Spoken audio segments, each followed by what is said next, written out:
Hello বন্ধুরা, সবাই কেমন আছো? আশা করি ভালো আছো। তো দেখো আজকে আমি কি রান্না করেছি বলো তো। আজ আমি মটরশুঁটি দিয়ে আলুর দম করেছি। তো কীভাবে রান্নাটা করেছি চলো পুরো ভিডিওটা তোমাদের সাথে শেয়ার করি। তো লুচির সাথে, পরোটার সাথে, ভাতের সাথে অসাধারণ লাগে। তবে আমি এটা রাত্রিরে রুটি করব, রুটির জন্য বানিয়েছি। তো কীভাবে বানিয়েছি চলো। নমস্কার বন্ধুরা, ওয়েলকাম টু মাই চ্যানেল। তো আজকে আমি আলুর দম বানাবো জানো। তা আলুর দমটা আলুগুলো আগে ভালো করে সেদ্ধ করে নিয়েছিলাম। এটা নতুন আলু, দেখো আলুগুলো সেদ্ধ করে লবণ হলুদ দিয়ে ভেজে নিচ্ছি। আর এদিকে কি কি মশলা দিই চলো তোমাদের সাথে বলে দিই। টমেটো কেটে নিয়েছি, দুখানা টমেটো দেবো।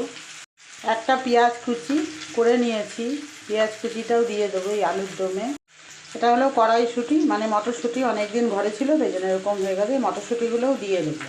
আর এই যে মশলাটা আমি হাতে বেটে নিয়েছি, মানে শিলে। তো লঙ্কা, আদা, রসুন, 5-6 কোয়া রসুন, আদা আর কাঁচা লঙ্কা আর গোলমরিচ, 6-7টা গোলমরিচ একসঙ্গে বেটে নিয়েছি, নিয়ে রেখে দিয়েছি। এবার আলুর দমের মধ্যে দেবো। তো চলো আলুর দমটা আবার বানিয়ে ফেলি। তো সেদ্ধ করে নিয়েছিলাম, এবার আমি আলুগুলোকে লাল করে ভেজে নিচ্ছি। এটা হলো নিরামিষ আলুর দম না, বলা চলে না, আদা রসুন দিয়ে আলুর দম করছি। লুচির সাথে, পরোটার সাথে অসাধারণ লাগে। তো আমি পরোটা করবো, পরোটার সাথে আলুর দমটা করবো, সকালের টিফিন সেটাই বানাচ্ছি।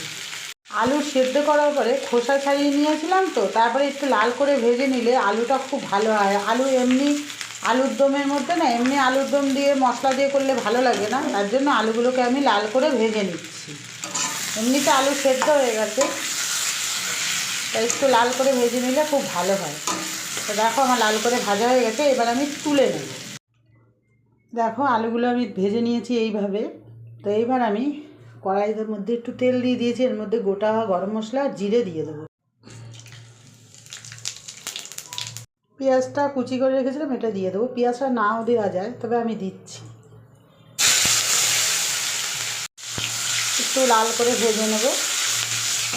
তারপরে আমি টমেটো কেটে রেখেছি ওটা দিয়ে দেবো।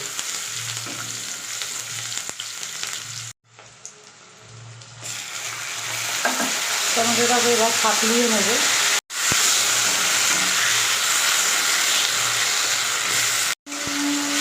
এবার মশলাগুলো দিয়ে দেবো।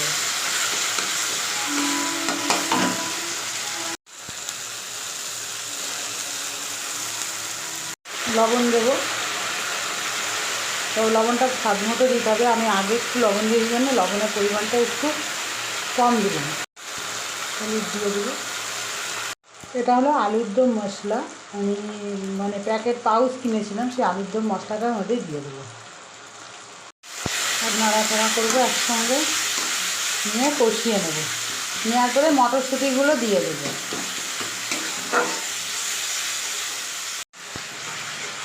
আর একটু কষবে, কষার পরে মটরশুঁটিগুলো আমি দিয়ে দেবো এর মধ্যে।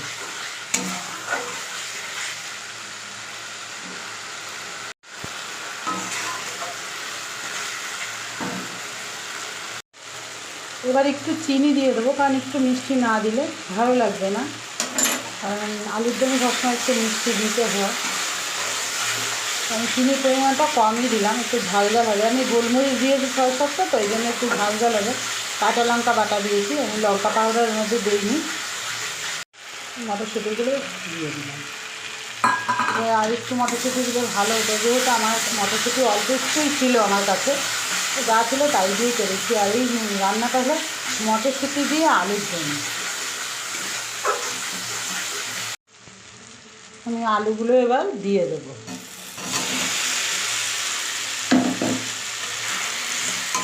একসঙ্গে নাড়াচাড়া করে কষিয়ে জল দিয়ে দেবো।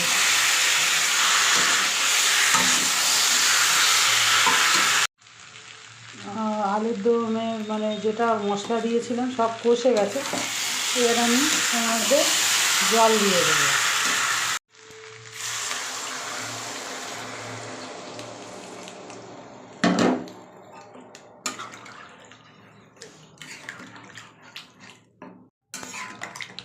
জল দেওয়া হয়ে গেছে, এবার ফুটতে দেবো। দেখো আমি জল এতটা পরিমাণ দিয়েছি, তো আমি এটা পুরো আলুটা টেনে নেবে, তো একটু ফুটুক। আলুর দম মোটামুটি হয়ে গেছে, দেখো কত জল টেনে নিয়েছে। আর একটু ফুটাবো, আমার রান্না মোটামুটি হয়ে গেছে, এবার নামিয়ে নেব। তবে নামানোর আগে একটু ঘি দিয়ে দেবো, গাওয়া ঘি। এই দেখো গাওয়া ঘি আমি আমাদের দিয়ে দিলাম, দিয়ে সব নাড়াচাড়া করে নামিয়ে দেবো। তো রুটির সাথে তো খুবই ভালো লাগে, আর ভাতের সাথেও ভালো লাগে।